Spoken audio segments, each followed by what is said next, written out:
Hello and welcome to Alton's Gaming Corner. I'm going to jump straight into it because the video moves along pretty quickly, but this is playthrough of me using the Infernal machine to open a portal to hell.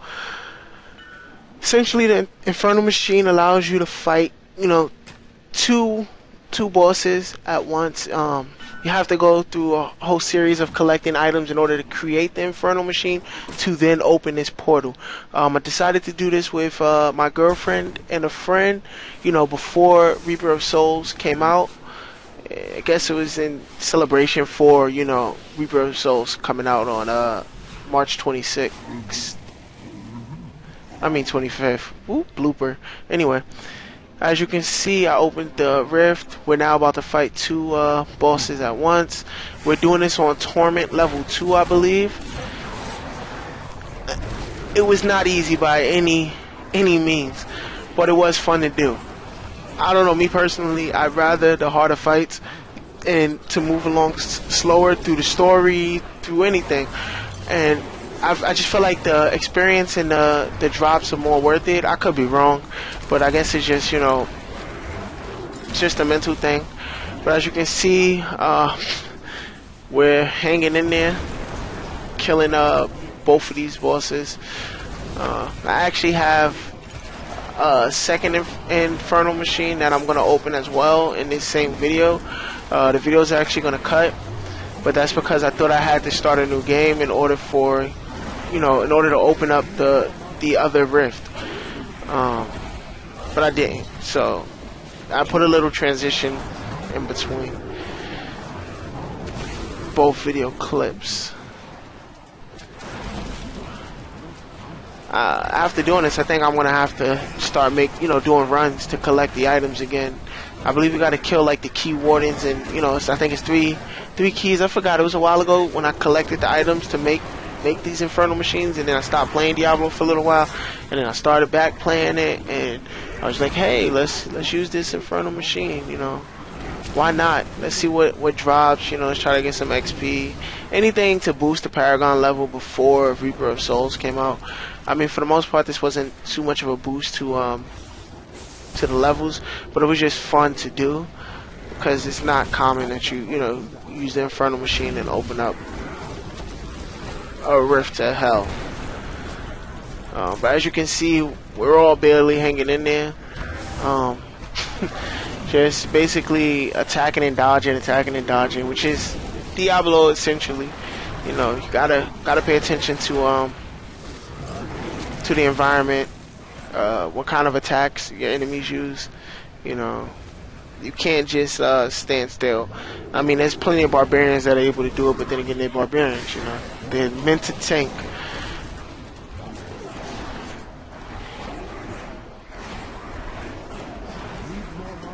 Me, personally, as a witch doctor, I like using my pets. I like having the pets. I know a lot of witch doctors focus on poison and getting as much damage, as possible through poison attacks. Me, personally, like I said, my build is more so centered around using my pets and being able to let them move forward and tank, the damage and tank the attacks as I attack from a distance and from, the safety of being far away.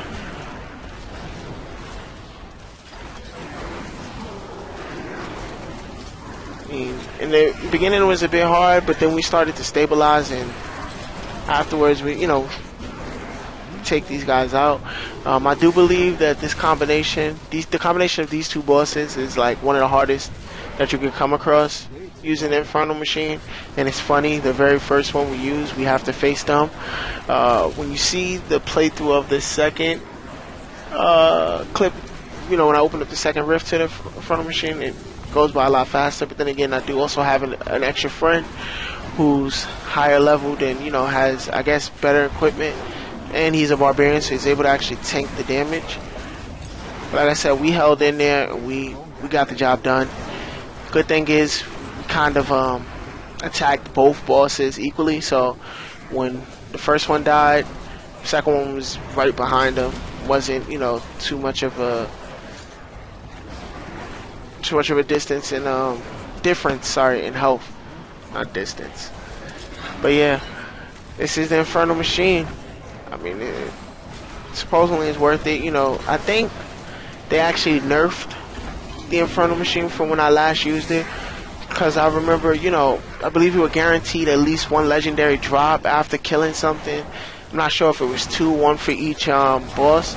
I know it's at least one legendary drop you always guaranteed if you open one of these. And the XP you got from killing them was wonderful. Not anymore. That doesn't seem to be the case. But like I said, it was in celebration of Reaper of Souls coming out the 25th, and in the spirit of raising Paragon levels, trying to get as high of a Paragon level as possible before the cap of 60, level 60 was removed and moved to 70. As you can see, I'm inviting my friend in now. You know, I told him that I had 2 of the Infernal Machines and I was willing to use them. Everybody wants to, you know, jump in on that. And as you can see, I did get a legendary drop and nothing but gold weapons, so I was right in terms of there being a guarantee of at least one legendary drop when using it. So now we're just chatting, trying to figure out everything. If anybody else has the pieces to make an Infernal Machine, or if I was the only one. I happen to have been the only one, which wasn't a problem. I mean, I know if any of them had an Infernal Machine, they would have, you know, built it, or, you know, at least opened up the Rift to Health so for us to all enjoy and play. And you know how it goes. When you get a legendary, you always share with the party what legendary weapon you've got. And, you know, everyone checks the stats and they give you praise, or they tell you if the weapon sucks, you know, if it's not worth it, if it is worth it. You know, but ultimately it's always up to you on how you want to build out your character, what equipment you want your character to have. That's the good thing about Diablo. That's what I like about it. I mean, people can tell you what the best build is for each character, but ultimately it's up to you and how you play. If you like to be stationary and just, you know, fire off attacks, then you're gonna, you know, create a character to that build. If you don't mind, you know, constantly moving and, you know, attacking and moving, sticking and moving, however you want to put it, then you're gonna build a character around that gameplay. But yeah, we're just chatting it up right now. The second match should start shortly. Just was trying to figure out if I needed to create a new game, or if, you know, we could open up the second rift and then same game. I'm gonna craft the Infernal Machine right now, I believe. Just making sure that I have, yeah, oh no, actually the first one I crafted, the Infernal Machine. This one was already in my inventory. Yeah, I have some set items, I have a good amount of legendaries, but now that Reaper of Souls is out, all of that is kind of obsolete. You know, there's new equipment, more stronger, higher powered equipment to be used, which is always good, you know, keeps the game fresh. Me personally, I haven't beaten Act 5 yet, so I haven't tried out Adventure Mode. After uploading this video to YouTube, I do have plans to jump on to Reaper of Souls, finally get through Act 5, tape it for you guys, have some voice commentary on what I think of it, and then, you know, jump over to Adventure Mode to see what that is all about. Really excited. I couldn't play it like I wanted to during the week just because I work 8:30 to 5. You know, I don't have time to dedicate to the game. But now that it's Friday and the weekend is here, I do have that time and I will allocate it to those purposes. But okay, just pop back in to see if for some reason we'd be able to fight them again without having to open a new machine, use a new machine to open a new rift. Of course you can't do that. So I cut the video off and I thought, you know, I have to create a new game. I was told otherwise, and you'll see the second go around, everything picks up right away, and these bosses had absolutely no chance in surviving. There goes the second rift. We jump right on into it. Everyone's ready. Everyone, you can see, pre-ordered the game. They have their wings on. Super excited.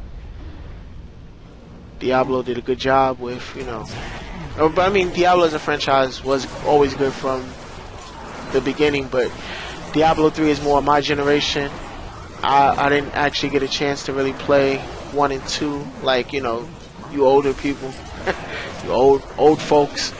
Thank you for paving the way for such a good game. I mean, because if you didn't like 1 and 2, 3 wouldn't have been possible. But like I said, these bosses were way easier compared to the original 2, and then also we have a party of 4 as opposed to the party of 3, and we have a good mix of all of the classes, you know, Witch Doctor, Demon Hunter, we have a Barbarian. We actually have 2 Witch Doctors, a Demon Hunter and a Barbarian, but the Barbarian's able to, you know, actually tank the damage and, you know, grab the focus of both bosses, so that way, you know, us Witch Doctors and Demon Hunters can do what we do best, and that's deal damage, as opposed to having to tank and also deal damage. But yeah, like I said, I'm gonna have to do some key runs. I think when I do, I'll put some videos up, do some commentary for that. So if you guys don't know what key runs are, you will. And if you want to, you know, open up your own rift to a lower depth of hell or whatever, you can, and fight these bosses, which, like I said, are pretty cool. And you are guaranteed at least 1 legendary item from killing both bosses. At least 1 legendary item, and usually the other items are gold. So I mean, all in all, it is kind of worth it. I don't know how that's going to play with Reaper of Souls, if you'll get legendary items that are new from Reaper of Souls, if the legendary items will still just be, you know, based off the original Diablo 3. I think they will give you, you know, Reaper of Soul legendary items, but I don't want to guarantee it to you guys. And then you know, you post comments like, you liar, I wasted 8 hours of my life and I can't get it back with your misguided information. Yeah, so still had no chance, especially when his partner died. He didn't even know what to do. He didn't know who to attack. He's just spinning around, confused. Got so many people on him attacking him. It's not even right. Goodbye. And like I said, you can see the legendary item I got. The rest were gold. I believe that's 1 blue item, but hey, if you can't use it, why not salvage it? Not gonna salvage it, at least sell it. So it has more than one purpose. But phew, look at that room. I don't know how we're able to stand in there without passing out. Just going back to town now. And yeah, so that's basically pretty much it for my playthrough of using the Infernal machines. You guys were able to get to see the machine used twice as opposed to just once. Thanks for viewing Alton's Gaming Channel. It's a pleasure. If you like the videos that I post, please subscribe. If you have any comments, any suggestions, leave them right underneath these videos. Yeah, and just, you know, keep an eye out for more content. I try to upload as much as possible. Originally, I didn't do voice commentary. I'm trying to make sure that all of my new videos do have voice commentary. I know it can get pretty stale just watching the game with no input or, you know, no emotion from the actual player. And I'm pretty sure you guys are thinking along the same lines as I am. So, hey, why not just speak out? Anyway, thanks for watching.